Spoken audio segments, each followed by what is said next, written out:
Hello అండి, welcome to our channel. ఈరోజు మనము ఒక మోరల్ స్టోరీ చెప్పుకుందామండి. అందరికీ తెలిసిందే. ఒకసారి రవీంద్రనాథ్ ఠాగూర్ జపాన్కి వెళ్ళారు. ఆయన రాసిన గీతాంజలి పుస్తకంపై 10 రోజుల పాటు రోజు సాయంత్రం 6 గంటల నుంచి 7 గంటల వరకు ప్రసంగించేవారు. ఆ ప్రసంగం వినటానికి అందరితో పాటు వృద్ధుడు కూడా క్రమం తప్పకుండా వచ్చేవారు. ప్రసంగం ప్రారంభించడానికి చాలా సమయం ముందే ఆయన అక్కడికి వచ్చి కూర్చునేవారు. రవీంద్రనాథ్ ఠాగూర్తో పాటే ఆయన ఎప్పుడు వెళ్తే అప్పుడే ఆయన కూడా లేచి వెళ్ళేవారు.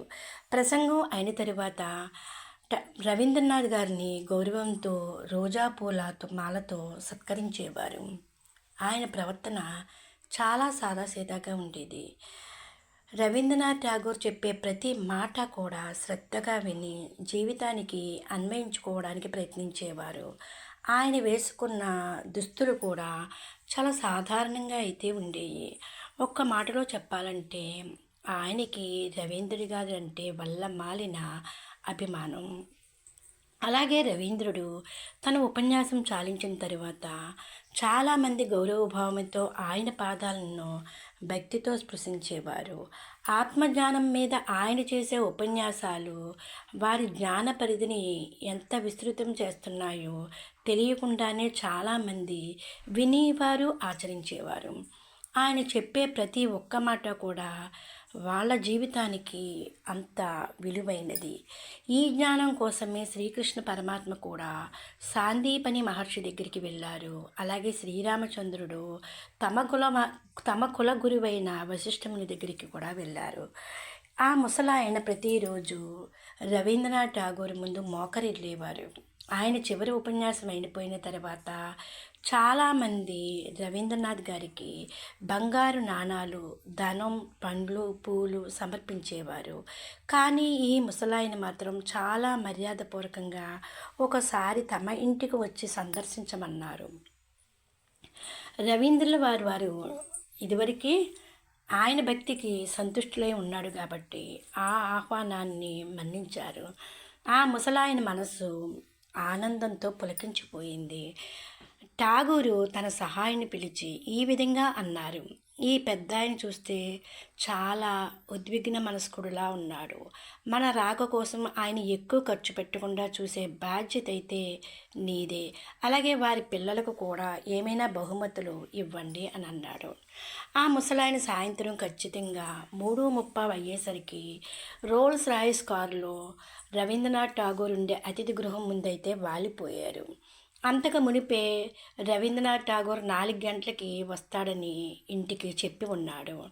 ఆయన రవీంద్రుని ఆ కారులో ఎక్కించుకుని కొండలాంటి ప్రదేశంపై ఉన్న ఇంద్రభవనం లాంటి పెద్ద భవంతిలోకి అయితే తీసుకెళ్లాడు. వెళ్ళగానే వాచ్మెన్ గౌరవంగా తలుపు తీసి నిలబడి సెల్యూట్ చేశాడు. లోపలికి వెళ్ళగానే గౌరవంగా కనిపిస్తున్న చాలామంది పెద్ద మనుషులు ఆయన్ని ఆత్మీయంగా ఆహ్వానించారు.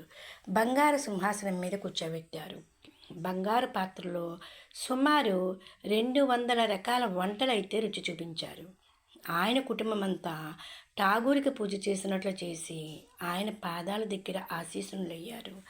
ఇదంతా రవీంద్రుల వారికి ఇదంతా చాలా ఆశ్చర్యంగా ఉంది.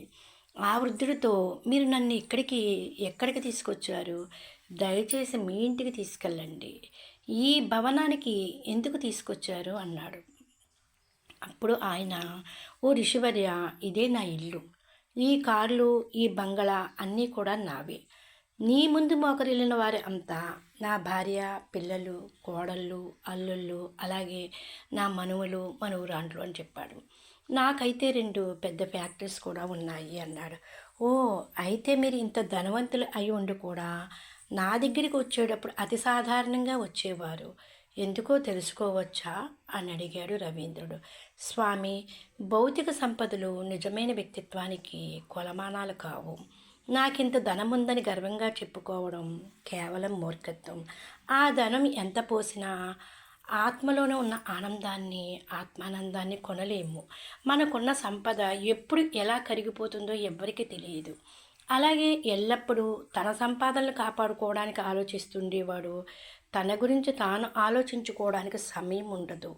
ఈ ప్రపంచం దాటితే ఈ సంపదలకి ఉన్న వాటికి విలువ ఉండదు అన్నాడు.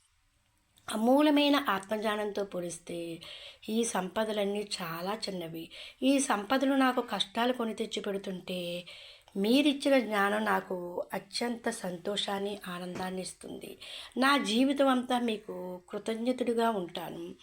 ఇప్పటిదాకా సిరి సంపదలే జయంగా బతికాను. కానీ అవేవీ నాకు సంతోషాన్ని ఇవ్వలేదు. మీరు చెప్పిన ప్రతి మాట నా అజ్ఞాన పొరలను తొలగించాయి. నేను మామూలు దుస్తులు వేసుకుని మీ దగ్గరికి రావడానికి కారణం, మీ దగ్గర నేను ఒక యాచకుడిని మాత్రమే అని సూచించడానికి. మీ సమక్షంలో నేను ఎంతో సంతోషంగా ఉన్నాను అన్నాడు. ఆ మాటలు వినగానే రవీంద్రుల వారి హృదయం ఆనందంతో ఉప్పొంగిపోయింది. కాబట్టి ఎక్కడైతే నిజమైన విద్యకు విలువ ఉంటుందో అక్కడే జీవితానికి గౌరవం అనేది ఉంటుంది.